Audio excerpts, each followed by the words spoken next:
Ladies and gentlemen, welcome to the content patch for the 17th of February 2014. My name is TotalBiscuit with today's gaming news and comment. Coming up in the show, Steam adds tags and things go horribly wrong very quickly, and we'll be looking at the forthcoming releases for this week. All this and the OC Remix track of the day is coming your way right about now. A few days ago, Steam opened the beta for its so-called Steam tags, which allow users to tag games with pretty much anything they can possibly think of. It will then allow you to browse by popular tags and also add tags into the search terms. So if you search by a tag, it will bring up the most relevant games that happen to hold that tag. It also has multiple language options and filters, and appears to be available to everyone, even though the thing is supposedly in beta right now. Certainly not a limited beta. Not at all.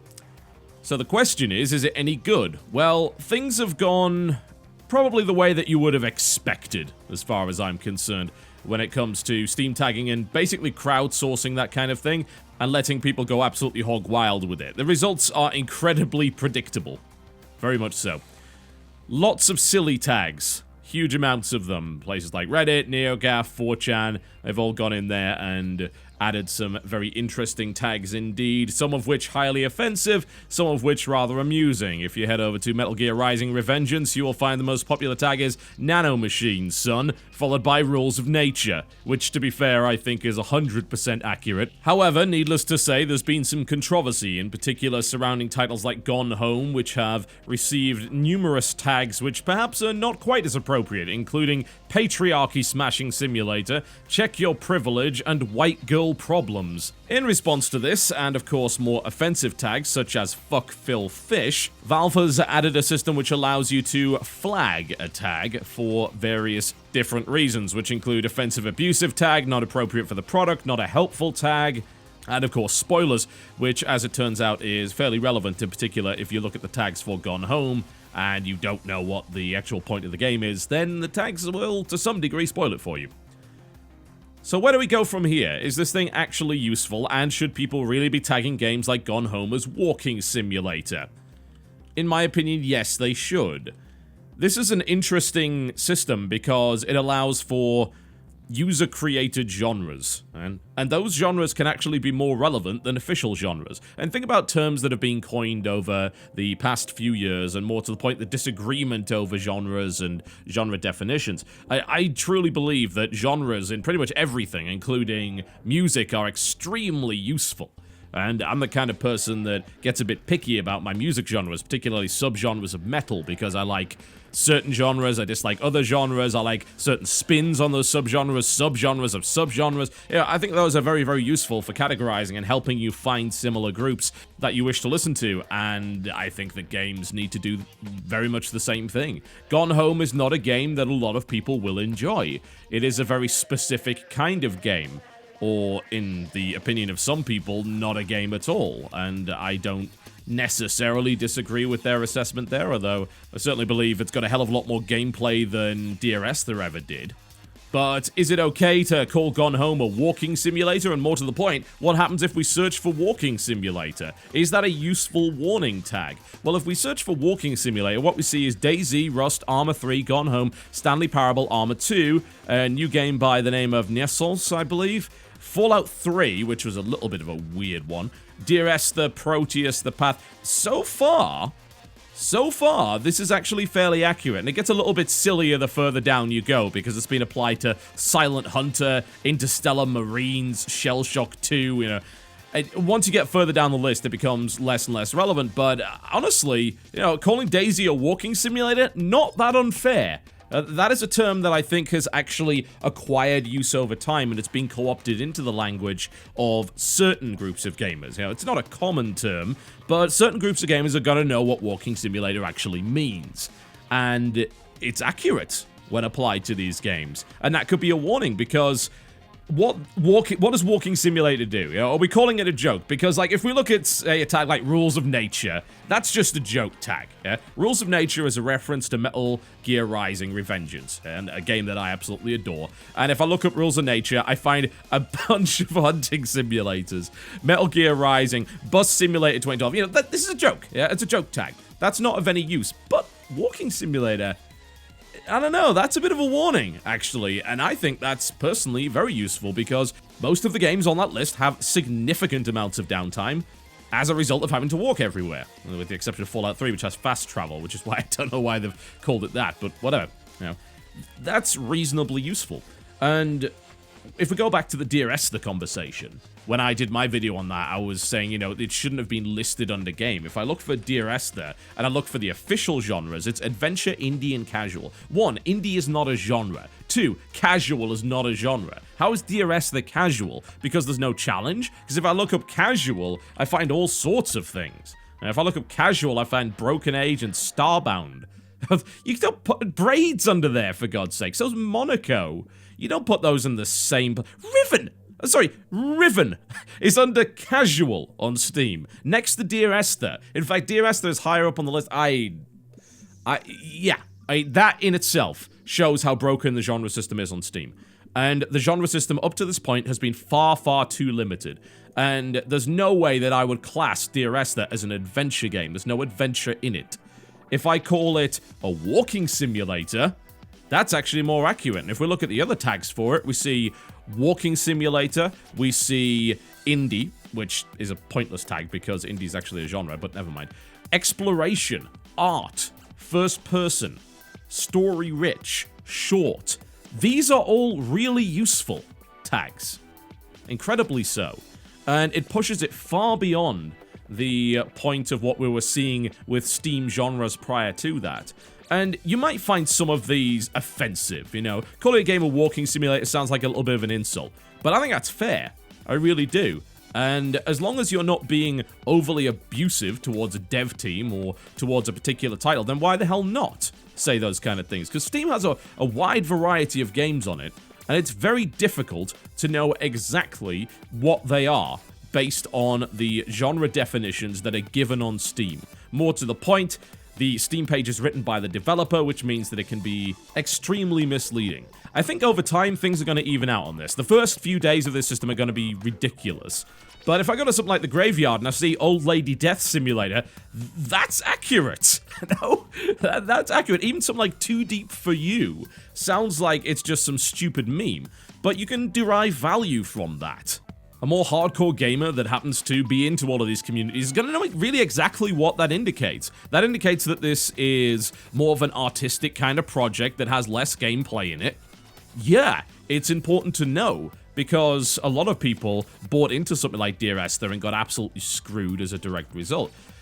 But a lot of stuff needs to change. Calling a game a scam, The Graveyard is not a scam. It's not a scam. It's absolutely unreasonable to call it that. And I'm hoping that this kind of downvoting system will actually work. If Valve has to actually moderate these tags themselves, then that's not going to go very well, because Valve has washed its hands of almost everything, including its own forums in that regard. So I don't really trust them to be able to do that. And they've also demonstrated that they don't wish to really curate their store anymore, since we have games like Guys the Wolf popping up. If I were to make one big change to this, it would be that I would not allow people to tag a game that they don't own, because it's useless.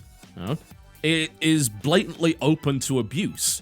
If I own the game, at least I'm going to be somewhat motivated, and more to the point, I'm actually going to know. That's not to say, I just want to point that out, that's absolutely not to say that it's impossible to give good information if you don't own the game. It is. But I think that you need to close off the possibilities of abuse. You need to minimize that kind of thing and just say, look, tag it. And do so if you own the game, but if you don't own it, well, your opinion's really not all that important. Unfortunately, that does mean that games that end up being absolutely dreadful are going to have very limited numbers of tags coming in, and if you have limited numbers of tags, then it's going to be very easy to influence that system one way or the other. So it's a bit difficult to crowdsource and simultaneously keep things honest. And what really confuses me is the ability to tag games that aren't out yet. That doesn't seem like a very good idea. If I go to something like NASCAR 14, I see tags like America, Circles, It's Okay, 10 out of 10 IGN, and Turn Left. Those are just not all that useful. I think things will even out over time, and I am glad to see that Steam has taken steps to increase discoverability and has given us ways around their very rigid and, quite frankly, pointless genre system that has mischaracterized games for a very long time indeed. As much as Nanomachine's Son is a bit of a joke title, almost every game on that list is pretty good, so hey, why not? Alright, let's have a look at the forthcoming releases for this week, see if there's anything worthy of your time. Kicking it off with Plants vs. Zombies Garden Warfare, coming out on February the 18th on Xbox 360 and Xbox One. This game is also coming to PC, we just have no bloody idea when. The strange thing about this is you'd think this would just be a little arcade game, but the price tag on this is actually $30 and then $34.99 for the digital deluxe edition. I'm also a little concerned about these booster packs and in-game coins. I'm not sure what the monetization's going to be like on this, but if the PopCap stuff of late is anything to go by, then I'm extremely suspicious that they will attempt to monetize and also charge you $30 for the game, which is horrible. A couple of weeks ago, EA went on record saying they're not sure about microtransactions for this game. One has to wonder if all that really means is that they're hiding the fact that it's got it until launch. I guess we'll find out in a couple of days. Tomba 2, The Evil Swine Returns, coming to a PlayStation 3. That's a PS1 classic, by the way, if you didn't know. And then you got Earth Defense Force 2025. That's a beast of a game. Coming out to PS3 and Xbox 360. Unfortunately, very aging hardware, to say the least, but I'm still looking forward to it because it's Earth Defense Force. As far as we know, however, it doesn't seem like that's getting a PC release, so we're currently stuck with the worst one of the series, Insect Armageddon. We've also got Strider coming to PS3, Xbox One, PlayStation 4, and also PC a day later. That's coming out on the 18th. It is, of course, the remake of the Sega Mega Drive classic. And it's made by Double Helix and Capcom. Double Helix have actually managed to put out a good game in the form of Killer Instinct, so we'll see whether or not they're able to do it again. Standalone DLC for Assassin's Creed 4, that by the name of Freedom Cry, coming out to PlayStation 4, PS3, and PC. So if you wish to buy it and don't wish to buy the full version, then by all means, although I don't really see why you'd want to do that. Banished coming to PC on Feb the 18th as well. That is a city builder, which I'm currently working on a video for. So far, reasonably promising, although rather punishing, I've got to say, if you don't play it in the right way.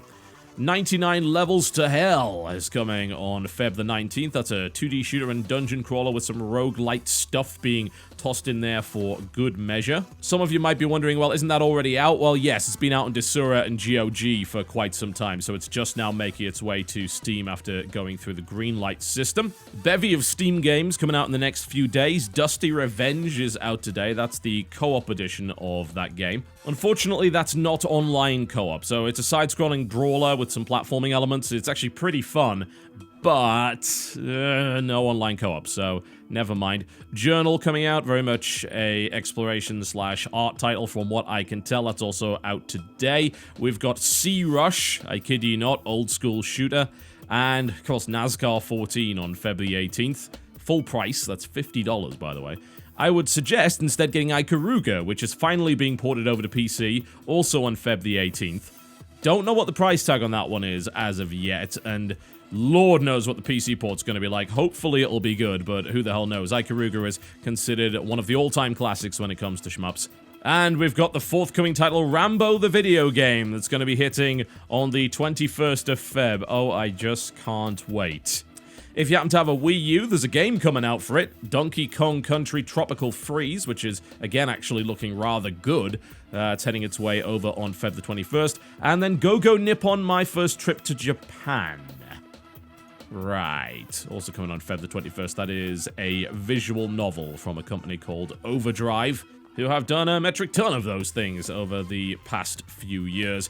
Alright folks, that is me done for the day. Thank you very much for watching the content patch, but before I go, let's give you the OC Remix track of the day. Let's have something a little bit more chilled out, but focused on something that is coming very soon. Of course, we've got the remake of Strider on its way by Double Helix, which hopefully will have an equally good soundtrack to their version of Killer Instinct, but we will see. Hopefully. Never know. We do have a remix of the original Strider, released in 1990, yes, 24 years ago. Ludicrous when you think about it. The remixer was Quinn Fox, and it is a medley of Massive Cloud and Theme for Counterattack, the original composer being Junko Tamaya. There are not many remixes of Strider stuff available at all on OC Remix, and as it turns out, this one's pretty damn good anyway. So we'll go with that, and hopefully the remake that comes out in a couple of days will be fantastic. You can download it in the description below this video, and I will see you next time.